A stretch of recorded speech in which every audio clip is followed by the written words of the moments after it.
Annie is a 10-year-old girl. Like other kids, Annie likes to draw, play with her friends, and go to school. However, Annie is a special child. How so? She has intellectual disability. Intellectual disability, otherwise known as intellectual developmental disorder or ID, is a psychological disorder with childhood onset of occurrence. Features of ID include intellectual and adaptive deficits within the child's conceptual, social, and practical lives. To be diagnosed with ID, a child must possess the following three criteria. A. The onset, or the initial occurrence, of intellectual and adaptive deficits occurs during the developmental period, which is in childhood, under 18 years old. B. Deficits in intellectual functions. The child experiences difficulties in domains such as reasoning, problem solving, academic learning, and learning from experience.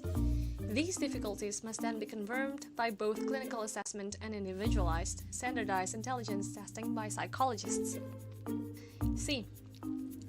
Deficits in adaptive functioning, resulting in the child's failure to meet developmental and sociocultural standards for personal independence and social responsibility. The child needs continuous support from adults. Children with ID may experience it in different levels.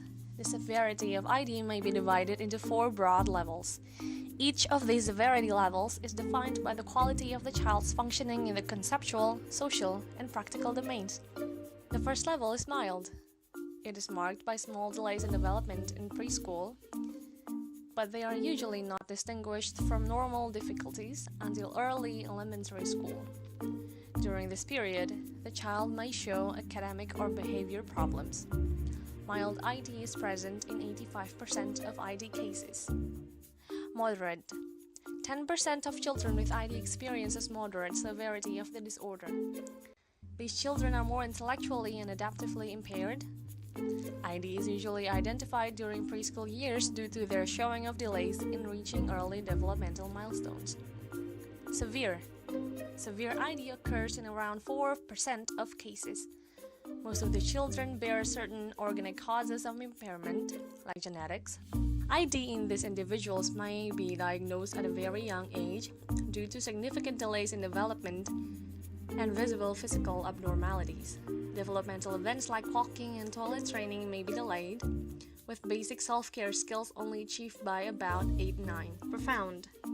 People with profound ID need lifelong support. The majority of cases of profound ID are caused by biological factors, with many experiencing severe co-occurring medical conditions like epilepsy that may lead to death in childhood or later developmental periods. Most of these individuals live in supervised group homes or small specialized facilities. So how can we help Annie? Untuk itu perlu kalau orang tua yang punya anak ABK itu istilahnya persepsi yang positif dulu. Persepsi yang positif, penerimaan terhadap keberadaan anak itu penting. Di antara dua orang tua ya, harus sama. Kadang-kadang kan hanya satu aja nerima, yang satu belum bisa nerima. Itu juga nanti ganjalannya dalam penerimaan anak di rumah, di lingkungan. Semakin dini anak ditangani, diterapi, kalau orang tua yang ngerti, paham anaknya dari umur setahun, oh anak saya anak ABK, dia akan diterapi anaknya. Ya kan? Semakin dini ditangani, semakin kecil tingkat hambatannya. Pas kecil namanya ada, itulah program khusus ya, pengembangan diri namanya untuk anak tunagrahita dengan kemampuan yang ADL tadi, yang kegiatan keterampilan hidup sehari dari pagi sampai malam sampai besoknya lagi.